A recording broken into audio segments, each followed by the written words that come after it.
Hello student, आज हम exercise 7.2 का क्वेश्चन नंबर सेकंड करेंगे। Find the coordinates of the points of try section. ठीक है, ट्राई सेक्शन का मतलब होता है 3 पार्ट्स में आपको डिवाइड करना है। Of the line segment joining 4, -1 and -2 और -3। 2 पॉइंट्स आपको दे रखे हैं। अब देखो, ट्राई सेक्शन का मतलब होता है ये जो आपको पॉइंट्स दे रखे हैं 4, -1। ठीक है, क्या वो पॉइंट्स दे रखा है -2 और -3। ठीक है, तो आपको ये 3 पार्ट्स में डिवाइड कर रहे हैं।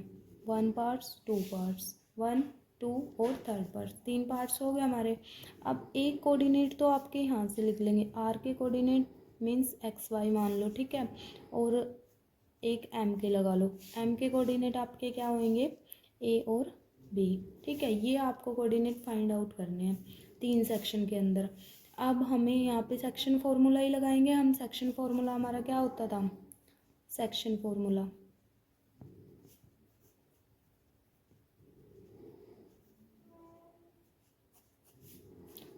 फॉर्मूला होता है हमारा PXY equal to M1X2 plus M2X1 divide में M1 plus M2 coma M1Y2 plus M2Y1 divide में M1 प्लस M2। ठीक है, तो अब देखो, पहले हम R के पॉइंट्स निकालते हैं। उसके लिए हमें यूज कौन से पॉइंट्स करने पड़ेंगे? P और Q के। एक बात हो रहा है यहाँ पे। अब देखो, जब हम R के पॉइंट्स निकाल लेंगे, R के पॉइंट फाइंड आउट कर रहे हैं, तो ये किसी रेशो में भी डिवाइड करेगा। अब फर्स्ट वाला पार्ट हमारा 1 हो गया और ये कितने भाग हैं? 2 भाग। तो रेशो आपकी यहाँ पे क्या बनेगी? 1:2। ठीक है, फर्स्ट वाली रेशो आपकी क्या बनेगी? 1:2। तो M1 और M2 की वैल्यू क्या होगी आपकी? M1 की वैल्यू होगी 1 और M2 की वैल्यू होगी आपके पास 2। 1:2। ठीक है, अब R के पॉइंट्स हमें निकालने हैं। तो ये पॉइंट कौन से हैं? P और Q। P के पॉइंट्स -2,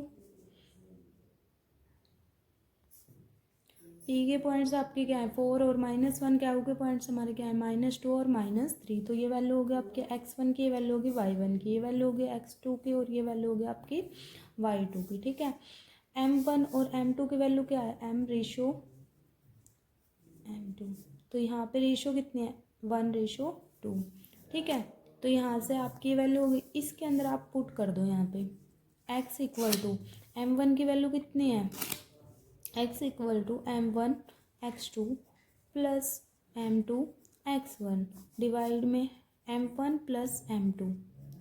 ठीक है, x इक्वल टू M1 की वैल्यू है हमारे पास 1, X2 की वैल्यू है हमारे पास -2, M2 की वैल्यू है हमारे पास 2 और X1 की वैल्यू है हमारे पास 4 डिवाइड में M1 की वैल्यू है हमारे पास 1 और M2 की वैल्यू है हमारे पास 2।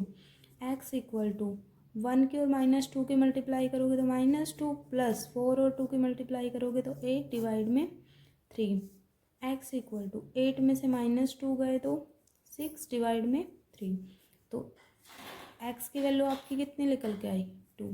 तो यहाँ से y की वैल्यू फाइंड आउट करेंगे हम। y equal to M1Y2 plus M2Y1 divide में M1 plus M2। Value put करो। अब M1 की वैल्यू कितनी है? 1। Y2 की वैल्यू कितनी है? -3 प्लस M2 की वैल्यू कितनी है? 2 और Y1 की वैल्यू कितनी है हमारे पास? -1 डिवाइड में 1 प्लस 2 y इक्वल टू -3 और -2 डिवाइड में 3। y इक्वल टू -3 और -2 -5 डिवाइड में 3। तो हमारे जो R के कोऑर्डिनेट्स आए हैं वो क्या आए हैं? 2 और -5/3। R के कोऑर्डिनेट्स क्या हैं आपके? XY इक्वल टू में R के कोऑर्डिनेट्स क्या हैं आपके? 2 और -5/3। R के कोऑर्डिनेट्स तो हमने फाइंड आउट कर लिए। ये किस में डिवाइड कर रहा था? 1:2 में। अब देखो, इसकी रेशो आपकी क्या आएगी? आगे भाग हमारे कितने पार्ट्स बचे हैं? 2 और पीछे 1 पार्ट्स है। ठीक है, 2:1। ठीक है, अब M1 और M1 रेशो M2 की वैल्यू कितनी होगी आपके पास? 2:1। ठीक है। पी के पॉइंट्स हैं आपके पास 4 और -1, ठीक है। और क्यू के पॉइंट्स हैं हमारे पास -2 और -3। अब हमारे पास यहाँ से सेक्शन फॉर्मूला, अब हम ये एम के फाइंड आउट करेंगे पॉइंट्स, कोऑर्डिनेट मीन्स। तो यहाँ से अब वैल्यू पुट करो,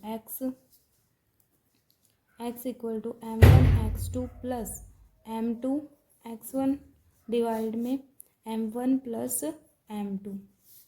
x इक्वल टू m1 की वैल्यू कितनी है 2 और x2 की वैल्यू ये होती है x1 की, ये y1 की, ये x2 की और ये होती है आपकी y2 की। x2 की वैल्यू हमारे पास -2 प्लस m2 की वैल्यू कितनी है हमारे पास 1 और x1 की वैल्यू कितनी है 4 डिवाइड में m1 plus m2 2 plus 1 x equal to -4 plus 4 divide में 3, -4 और +4 0, तो 0 डिवाइड में 3, तो ये क्या होता है आपके पास 0। तो x की वैल्यू कितनी आई है हमारे पास निकल के 0, comma y equal to m1 y2 plus m2 y1 divide में m1 प्लस m2। यहाँ पे वैल्यू पुट करो, m1 की वैल्यू कितनी दे रखी है हमें 2, तो 2 पुट किया। y2 की वैल्यू कितनी है हमारे पास -3 प्लस m2 की वैल्यू हमारे पास कितनी है 1 और y1 की वैल्यू हमारे पास -1 डिवाइड में 2 प्लस 1 y इक्वल टू -3 और 2 की मल्टीप्लाई करोगे -6, 1 और -1 की करोगे तो -1 डिवाइड में 3, y इक्वल टू -6 और -1 -7 डिवाइड बाई 3, ठीक है। तो आपके m के कोऑर्डिनेट क्या निकल के आए हैं, m के कोऑर्डिनेट हमारे क्या निकल के आए हैं m 0 और -7/3। तो ये आपका आंसर